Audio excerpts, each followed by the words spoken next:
பெரம்பூர், திருச்சி கிழக்கு தொகுதிகளில் தாவேகா தலைவர் விஜய் போட்டியிடுவது குறித்தும், முதல் தேர்தல் களத்தில் களமிறங்கும் அக்கட்சியின் வேட்பாளர்கள் தேர்வு குறித்தும் மக்கள் குரல் பகுதியில் பல்வேறு பகுதி மக்கள் தெரிவித்த கருத்துக்களை பார்க்கலாம். ஒரு பார்த்தீங்கன்னா இது மாதிரி இதுக்கு முன்னாடி நடந்தது தானேங்க. இப்போ புதுசாக ஒன்றும் நடக்கலையே.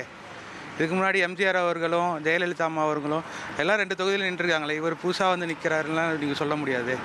ஆல்ரெடி அவங்களாம் நின்றுருக்காங்க. அவங்க நின்றுருக்காங்க, அவங்களும் ஜெயிச்சிருக்காங்க, 2 தொகுதியில் ஜெயிச்சிருக்காங்க. இவர் வராரு, ஒரு மாற்றத்துக்காக வராரு, விஜய் அவர்கள் வராரு.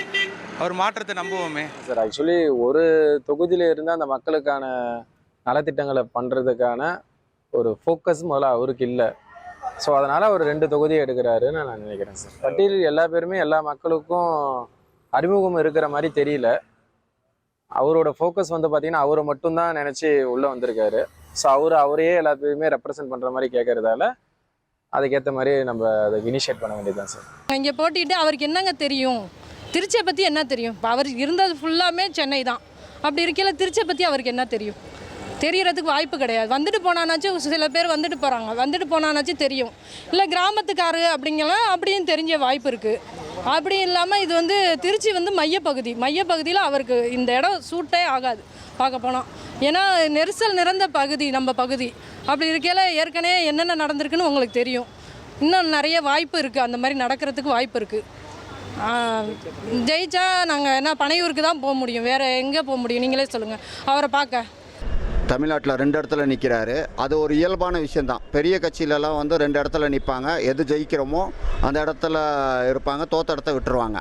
ஆனால் நீலகிரி மாவட்டத்தில் பொறுத்தளவுக்கு தாவைக்கால 3 பேருமே வெளியூர் ஆளுங்க. அது மக்களிடத்தில் எந்த இடத்துல கொண்டு போய் சேர்ப்பாங்க, எப்படி பண்ணுவாங்கன்றது தெரியாது.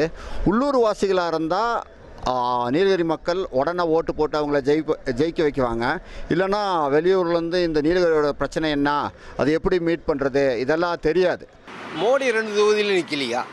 ஜெயலலிதா 2 தொகுதியில் நிற்கலையா?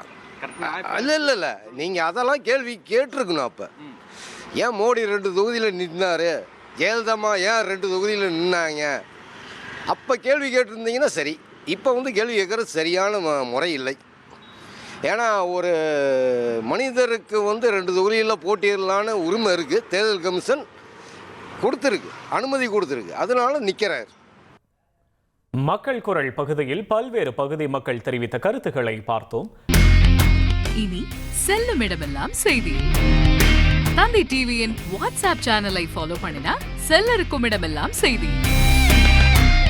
இதோ QR கோட் இப்பவே ஸ்கேன் பண்ணுங்க, ஃபாலோ பண்ணுங்க.